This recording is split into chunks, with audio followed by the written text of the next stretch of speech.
నమస్తే, నేను Prem. Welcome to Khyathi connects. తెలంగాణలో పట్టభద్రుల పోరు మొదలు కాబోతుంది. విద్యావంతులు, ఉద్యోగులు, మేధావులు, ఓటర్లుగా ఉండే గ్రాడ్యుయేట్ ఎమ్మెల్సీల స్థానాలు అంటే రాజకీయ పార్టీల బలానికి పరీక్ష. వచ్చే ఏడాది మార్చి నాటికి ఖాళీ కానున్న 2 కీలక గ్రాడ్యుయేట్ ఎమ్మెల్సీ స్థానాలపై ముఖ్యమంత్రి రేవంత్ రెడ్డి ఫుల్ ఫోకస్ పెట్టారు. ఈ 2 స్థానాలను ఎలాగైనా గెలుచుకొని రాబోయే స్థానిక సార్వత్రిక ఎన్నికలకు లైన్ క్లియర్ చేసుకోవాలన్నదే కాంగ్రెస్ ప్లాన్. ఈ 2 సీట్లు కేవలం 2 ఎమ్మెల్సీ పదవులు మాత్రమే కావు, ఏకంగా 6 ఉమ్మడి జిల్లాలు, 77 అసెంబ్లీ నియోజకవర్గాలు, 14 లక్షల మంది గ్రాడ్యుయేట్ ఓటర్లతో ముడిపడి ఉన్న మహాసమరం. అసలు ఈ 2 స్థానాల్లో కాంగ్రెస్ వేస్తున్న స్పెషల్ ఇంజనీరింగ్ ఫార్ములా ఏంటి? రేవంత్ మార్క్ లిస్టులో ఎవరెవరి పేర్లున్నాయి అనేది ఇప్పుడు చూద్దాం.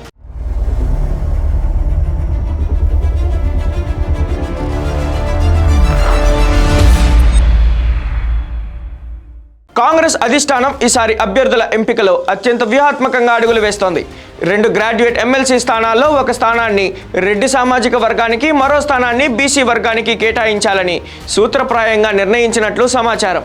ఎన్నికలు జరగనున్న 2 కీలక నియోజకవర్గాలు వరంగల్, ఖమ్మం, నల్గొండ పట్టభద్రుల నియోజకవర్గం అయితే మరొకటి హైదరాబాద్, రంగారెడ్డి, మహబూబ్ నగర్ పట్టభద్రుల నియోజకవర్గం. వీటిలో గెలుపు గుర్రాలను గుర్తించేందుకు జిల్లాల ఇన్ఛార్జ్ మంత్రులకు సీఎం రేవంత్ రెడ్డి ఇప్పటికే స్పెషల్ టాస్క్ అప్పగించారు.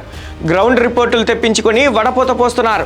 ముందుగా వరంగల్, ఖమ్మం, నల్గొండ నియోజకవర్గాన్ని చూస్తే ఇక్కడ కాంగ్రెస్ తరపున 3 కీలక నేతల పేర్లు ప్రముఖంగా వినిపిస్తున్నాయి. దివంగత సీనియర్ నేత రామరెడ్డి దామోదర్ రెడ్డి కుమారుడు Sarvottam Reddy, tourism development corporation chairman గా ఉన్న Patel Ramesh Reddy, Telangana dairy development cooperative federation chairman Gutha Amit Reddy. అయితే ఇందులో గుత్తా అమిత్ రెడ్డి పెద్దగా ఆసక్తి చూపడం లేదని తెలుస్తోంది. ఆయన తండ్రి శాసన మండలి చైర్మన్ గుత్తా సుఖేందర్ రెడ్డి పదవీ కాలం ముగిసిన తర్వాత ఆయన మరోసారి కౌన్సిల్ బెర్త్ కావాలని కోరుకుంటున్నారు. ఈ 3 రెడ్డి సామాజిక వర్గానికి చెందిన వారే కావడంతో వీరిలో ఒకరిని ఫైనల్ చేస్తారా, లేక ఆఖరి నిమిషంలో బీసీ అభ్యర్థిని ఇక్కడికి తెరపైకి తెస్తారా అన్నది ఆసక్తికరంగా మారింది. ఇక హైదరాబాద్, రంగారెడ్డి, మహబూబ్ నగర్ పట్టభద్రుల స్థానంలో ముక్కోనొప్పు పోటీ కనిపిస్తోంది.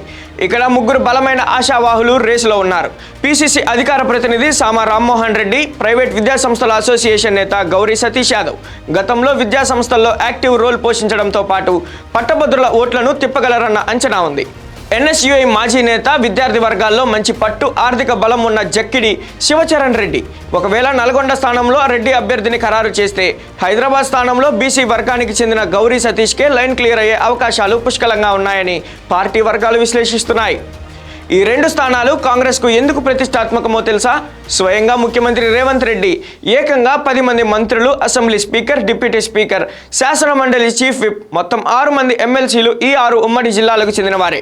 అధికారంలో ఉంటూ ఇంతమంది మంత్రులు, ఎమ్మెల్యేలు ఉన్న ఈ ప్రాంతాల్లో గెలవలేకపోతే అది రాబోయే రోజుల్లో కాంగ్రెస్ ప్రభుత్వ ప్రతిష్టపై, భవిష్యత్ ఎన్నికలపై తీవ్ర ప్రభావం చూపిస్తుంది. పైగా అటు బీఆర్ఎస్, ఇటు బీజేపీ కూడా బలమైన అభ్యర్థులను దింపేందుకు స్కెచ్ వేస్తున్నాయి. అందుకే మంత్రులకు, ఎమ్మెల్యేలకు ఒక్కో సెగ్మెంట్ బాధ్యతను అప్పగించి కసితో పని చేయాలని రేవంత్ డిసైడ్ అయ్యారు. చూశారుగా, 14 లక్షల మంది గ్రాడ్యుయేట్లను ఆకర్షించేలా కాంగ్రెస్ ఎంచుకునే ఈ 2 సమరయోధుల ఎవరు? రెడ్డి బీసీ సమీకరణాల్లో ఎవరెవరికి టికెట్ దక్కపోతుంది? బీఆర్ఎస్, బీజేపీలను ఢీకొట్టి ఈ 2 స్థానాల్లో కాంగ్రెస్ జెండా ఎగరవేస్తుందా? వేచి చూడాల్సిందే.